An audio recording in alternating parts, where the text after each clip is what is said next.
국민의힘 전당대회가 원희룡 전 장관 참전으로 이른바 한동훈 독주에 제동이 걸렸습니다. 걸린 건지 좀 논의를 해봐야 되겠습니다만은 일단 판의 그 유동성이 좀 커지고 있다, 이런 분석은 나오는 것 같습니다. 이제 오늘 출마 선언을 한 윤상현 의원까지 현재 4파전 구도가 되면서 한동훈, 나경원, 원희룡, 윤상현 어대한 기류가 흔들리고 있다, 이렇게 봐야 될 것 같습니다. 일단 4명 또 추가로 예를 들어 유승민 전 의원도 가세한다면 과반 득표가 사실 어려워지기 때문에 결선 투표로 간다라고 하는 점에서 변수가 생기는 거죠. 자, 한 전 위원장은 총선 이후 처음으로 윤석열 대통령과 전화 통화를 했습니다. 지난 19일 위기를 극복하고 이기는 정당을 만들어 보겠다, 당 대표에 출마하는 각오를 윤 대통령에게 전했고, 이에 윤 대통령은 격려를 했다고 전해졌습니다. 그런데 라이벌인 윤상현 의원은 오늘 방송에서 한 위원장과 윤 대통령의 신뢰관계는 거의 바닥이다, 이렇게 이야기를 했습니다.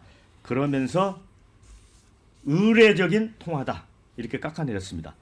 자, 우선 어제 원희룡 전 장관 출마가 이제 워낙 전격적이었습니다. 그래서 과연 출마를 결심하게 된 배경이 뭔지, 그동안 친윤계가 한동훈 전 위원장의 대항마로 나경원 의원을 고민을 하다가 뭔가 신뢰 부분에서 나름 어떤 판단에서 조금 다른 판단을 한 게 아닌가, 이런 얘기도 흘러나왔습니다. 자, 그렇다면 친윤계가 미는 후보가 원희룡 전 장관인 것인지, 이런 것도 궁금하고요. 정말 윤심이 과연 있기는 한지, 또 윤심을 관철시킬 만한 그 힘을 갖고 있는 건지, 이런 걸 좀 논의를 해보도록 하겠습니다. 먼저 이종원 평론가님, 자, 이 어쨌든 최소 지금 4명이 출마하게 됐습니다. 네. 어떤 판이 흔들리는 거다, 이렇게 볼 수 있습니까? 판이 과연 흔들릴까요? 예, 어대한 판 제가 보기에는 굉장히 도도하다. 예. 왜냐하면 윤 대통령의 뭐 개인적인 심정 또는 뭐 윤핵관들의 개인적인 판단 여부하고 상관없이 이 한동훈 전 위원장에 대한 보수 지지층들의 그 호감도가 이게 지금 제가 보건대는 거의 불변할 정도의 그 상황이 아닌가, 이런 생각이 좀 들거든요.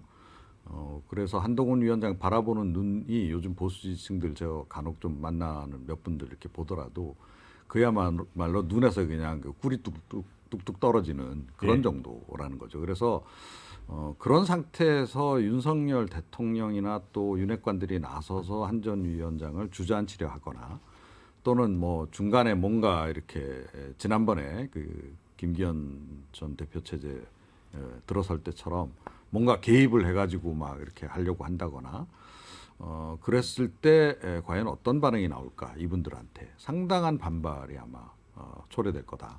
그래서 대통령도 제가 보건대는 지금 굉장히 여기저기 지금 보험을 들고 계시는 상황.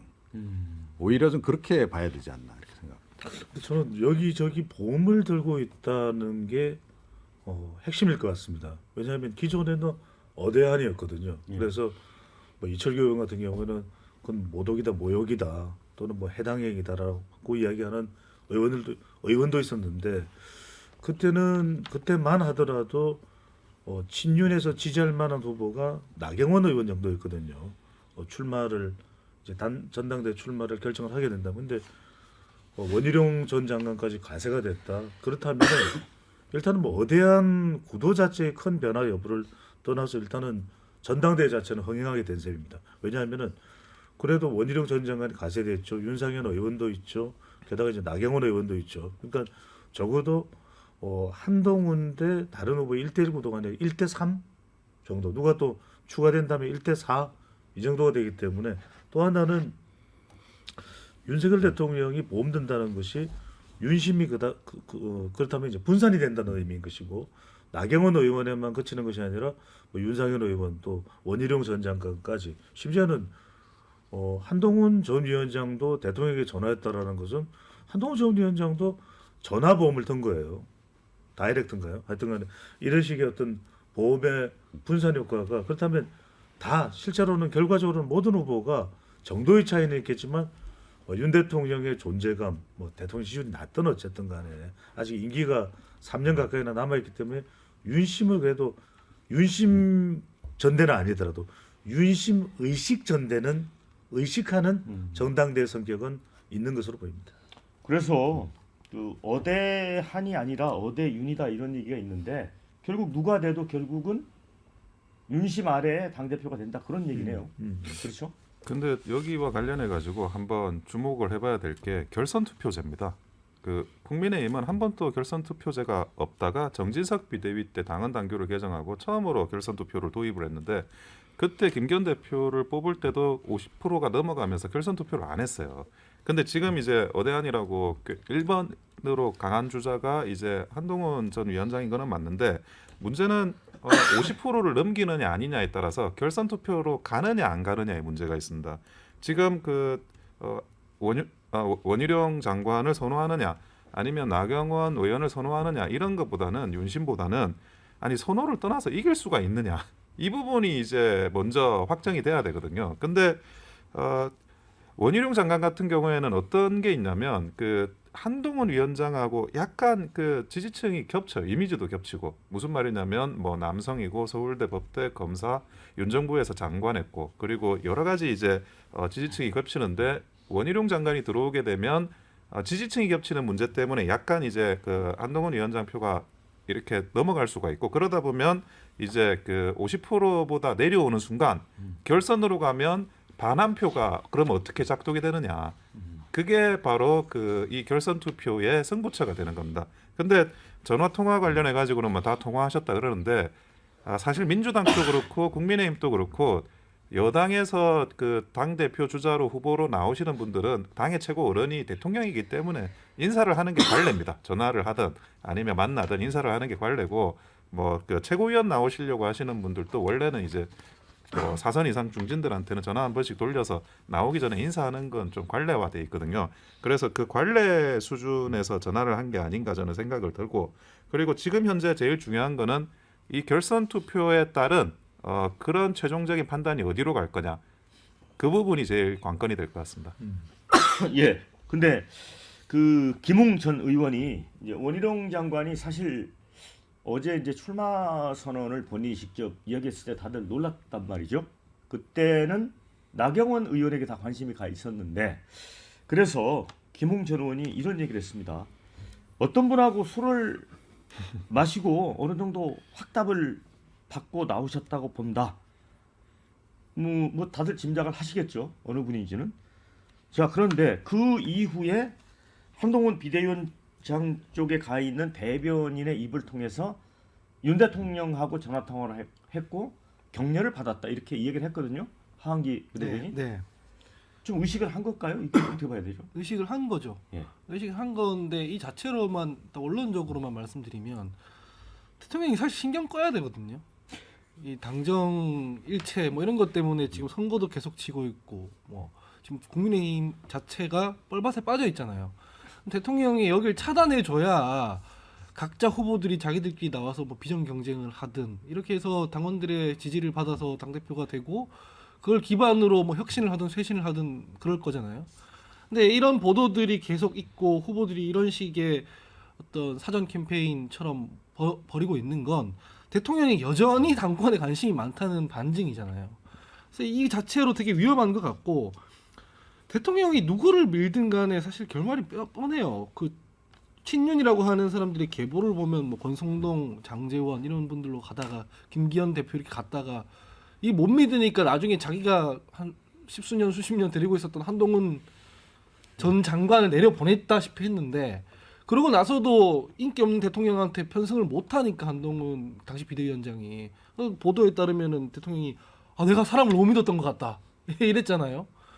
그러면 자기가 수십 년 같이 했던 사람한테도 이러는데 나경원이든 원희룡이든 민심을 따라가려고 하면 대통령이 바로 이렇게 나올 거거든요. 그래서 저는 일단 근본적으로는 대통령이 관심을 끄지 않고 있는 것부터가 이게 잘 안 풀리고 있는 상태인 것 같고 그럼에도 불구하고 뭐 국민의힘 지지층은 이때까지 해온 방식대로 가면은 정권도 상실할 수 있고 지방선거에서도 참패할 수 있기 때문에 이번에는 윤심 따라가야겠다는 생각을 좀 달리 할 거다 이렇게 전망합니다.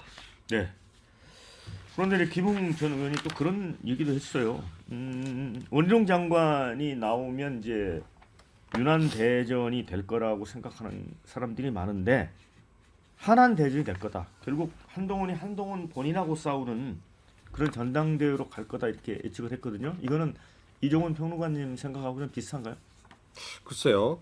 근데 한동훈이 한동훈 본인과 왜 싸워야 되죠? 그 얘기는 아마 그 뭐, 최상병 특검을 포함해서 예를 들어 그 이제 용산과 어느 정도의 어떤 차별성을 두느냐 이런 포인트 아닐까요? 예, 내지는 이제 뭐 본인이 뭐 하여튼 뭔가 이렇게 실수를 저지르거나 뭐 그럴 가능성 이제 이런 것에 대해서 이제 아마 좀 이야기를 한 것 같고요. 근데 뭐 저도 그런 질문 많이 받았어요 기자들한테. 한동훈 전 위원장 이렇게 출마하면 분명히 뭐 차상병 특검법이니 뭐 이런 거 갖고 막 기자들 질문도 쏟아질 테고 그럴 텐데 그거 제대로 답 못하는 거 아닌가. 내지는 말 잘못했다가 뭐 이렇게 된소리 맞는 거 아니냐 뭐 이런 얘기도 좀 하고 하던데요. 제가 만약에 한동훈 전 위원장의 지금 참모라면 뭐 이렇게 그 대표되기 전과 대표되고 난 이후의 전략을 차별화 시킬 거다. 그러니까 그 얘기는 뭐냐면 대표되기 전에는 무조건 뭐 윤석열 대통령하고 각진 얘기할 필요 없는 거죠. 예, 같은 편인 척 하고 일단 가는 거죠. 예. 뭐 그런 상태에서 일단 뭐 당선되고 나면 그 다음에는 이제 자기 정치를 본격적으로 하면 되는 거기 때문에 제가 보건대는 한 전 위원장은 이미 자기 표가 있고 또 혹시 자기 표하고 반대쪽으로 지금 갈지 모르는 이제 윤석열 대통령을 지지하는 표, 요게 사실은 전체 이제 그 국민의힘의 당원 표심 거의 전부라 해도 이제 과언이 아니라는 거죠. 자기 표 이미 가지고 있는 표에 이제 윤석열 대통령 지지표까지 더하면 이건 뭐 당선 거의 확실한 거고. 그런데 굳이 그 표를 자기 적으로 만들 이유가 없잖아요. 그러니까 다 안고 가는 식으로 갈 거고. 조금 전에 뭐 나머지 후보자들이 뭐 나경원, 뭐 원희룡 이렇게 합쳐서 뭐 이렇게 결선으로 가게 되면 그 표가 다 하나로 합쳐지면서 예, 1대1 구도가 되면서 막판에 뒤집기. 막 뒤집기가 이루어질 거다. 제가 보건대는 뭐 3대1 정도 될 것 같은데요. 그러니까 김웅 의원의 생각과 한동훈 전 위원장의 판단이 다르다고 보는데 김웅 의원은 이런 거죠. 최상병 특검이나 또 김건희 여사 수사에 대해서 윤석열 대통령과 어느 정도 각을 세워줘야 그 갈등을 그 윤석열 대통령과 다른 길을 가야 될지 말지에 대한 것을 이겨내야 싸워내야 한동훈 전 위원장이 전당대회에서 성공할 것이다, 효과를 거둘 것이다라는 것을 이제 김웅 전 의원이 의미하는 것인데 저는 방금 전에 이종훈 평론가 말씀이 더 설득력이 있다고 봅니다. 한동훈 전 위원장은 거리두기지 대립각은 아닌 거죠. 그러니까 이제 한동훈 전 위원장의 어대안이 나오는 이유는 팬덤도 있는 것이고 이재명 대표와는 대립각이고 윤석열 대통령과는 대립각이 아니라 거리두기죠. 그러니까 완전히 똑같지도 않고 완전히 다르지도 않은 이제 그런 상태를 얼마나 절묘하게 한 전 위원장이 일단 대표 선거에 나서면서 유지를 하느냐, 또 대표를 하게 된다면은 그 부분을 절묘하게 유지해 가느냐, 그게 핵심일 것 같습니다. 네, 유승민 전 의원이 방금 전에 페이스북에 글을 올렸네요. 당대표 경선에 출마하지 않겠다. 무의미한 도전이다. 이 변하지 않으면 망한다는 절박함이 시작될 때 제 역할을 하겠다. 그러니까 어쨌든 이번 전당대회에 많이 실망하는 것 같습니다. 근데 지금 이제 큰 아까도 변수는 안 되는 거죠. 그런데 사실은 반한 입장에서는 유승민 의원이 출마를 해주는 게 더 좋아요. 그래요? 왜 그러냐면 결선 투표를 생각하면 50% 이하로 한동훈 위원장의 표를 막아야 되는데 그럼 한동훈을 돕는 거네요. 그러니까 결과적으로. 그렇죠. 그렇게 되는 거죠. 유승민 의원은 자기 표가 그래도 크던 작들이 있는 사람이기 때문에 유승민 의원이 출마를 하게 되면 모수가 커져요. 그러니까 최소한 그게 이제 출마를 하는 것이 반한 진영 전체에서는 좀 도움이 되는데 이번에 이제 출마 뭐 포기를 하셨으니까 뭐 그렇게 된 것 같고 그리고 아까 그 선거운동도 그런데 1강은 보통 부자 몸조심을 합니다.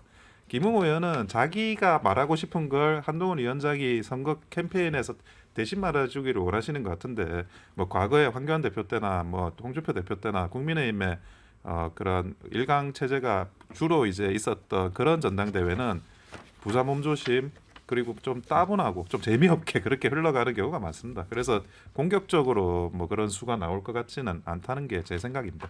네.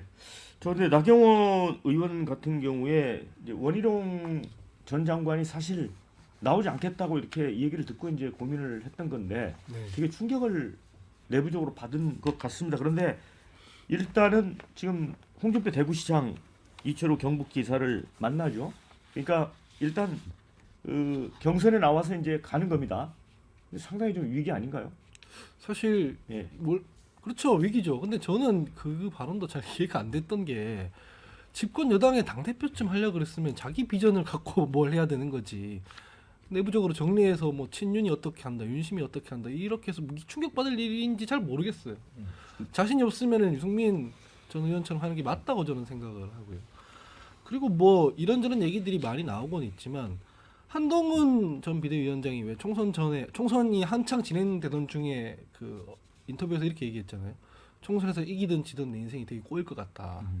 저는 사실은 최상병 특검 문제라든가 대통령과의 관계 설정 문제라든가 이런 것들을 모르고 그냥 하는 게 아니라 다 결심해놨다고 생각을 해요. 최상병 문제에 있어서도 뭐 만약에 대통령의 용산의 거수기처럼 할 것 같으면 지금부터 적극적으로 하면 되거든요. 왜냐면은 당원 투표가 80%니까 굳이 민심 눈치 안 보고 하면 되잖아요. 근데 그렇지 않고 있는 걸 봐서는 아까 이종원 평론가님 말씀하신 것처럼 선거가 레이스가 들어갈 때는 아사모사 그냥 애매모호하게 하다가 막상 당대표가 되고 나면 각을 세울 거다라는 예상 때문에 지금 친윤들도 지금 되게 불안해하고 그러는 거지 않습니까? 나경원 뭐 전 원내대표 같은 경우에는 여기에 대해서 뭔가 색깔이 많이 희석될 수밖에 없다. 원래 비운 하나만 가지고 있었는데 지금 뭐 이런 저런 것들이 많이 형해화되는 구조로 갈 거다. 이렇게 봅니다. 네, 제가 자, 댓글 소개를 해드리겠습니다. 친이윤이 아무리 밀어봐라 당심은 한동훈인데 이런 의견을 주셨고요. 그래도 윤통이 원희룡에 손 들어주면 당심은 그쪽으로 갈 겁니다. 이런 의견. 친윤들은 왜 한동훈이 그렇게 싫을까? 정말 궁금하다. 이런 의견도 있습니다. 그럼 나경원은 나가리인가요? 이런 의견도 있고요. 원희룡은 양평 고속도로 책임 언제 질 거냐? 이런 의견도 있습니다. 대통령과 한동훈 사이가 안 좋은 것처럼 보이지만 결국은 한편입니다. 윤상현 이 얘기는 뇌피셜인 거죠. 자, 이재명의 대항마는 한동훈뿐이다. 이런 의견. 정치 경험 따지면 원희룡이 한동훈보다 훨씬 낫다. 이런 의견입니다. 짧게. 근데 결선 투표 전략으로 간다고 하면 그 원희룡 장관이 들어오는 게 나경원 의원한테도 이익이에요. 그렇다고 이 나경원 의원을 배제하는 것도 아니에요. 결선 투표 전략은 서로 상부상조 할 수밖에 없고 그런 부분에 있어 가지고 뭐 이른 그 좀 연합처럼 그렇게 움직이게 될 거라는 생각이 듭니다. 네. 짧게만 보태면 예. 한동훈 전 위원장이 당 대표가 된다 하더라도 내년 9월까지입니다. 네. 당헌 당규에 따르면. 예. 그러면 내년 9월까지면은 이번에 출마한 후보들은 사실은 내년 9월 이후로 생각하는 거죠. 내년 9월 이후도. 네. 왜냐하면 내년 9월 이후에 지방선거도 한참 남아 있고 그러면은 자신들이 이번 전당대에 나와서 상당히 또 존재감을 확보할 수가 있거든요. 또 하나는 나경원 전 의원 같은 경우에는 지난 선거에서 완전히 죽다 살아났잖아요. 그러면은 이번 전당대회를 통해서 자기 존재감도 더 부각시킬 수 있는 것이고 또 한동훈 이후에 원희룡 또 윤상현 나경원 주목받을 수 있는 기회도 있을 것으로 보입니다. 네. 자, 한동훈은 안 됩니다. 박근혜 대통령 시대 어떻게 했습니까? 당 대표, 대통령의 마찰로 결국 대통령 탄핵까지 가지 않았습니까? 이런 의견도 있고요. 한동훈, 원희룡 둘이 나와 맞짱 뜨면 전당대회에서 생산적 토론 될 거다. 누구든 용산과 함께하면 당이 망하는 거다. 이런 댓글이 있습니다.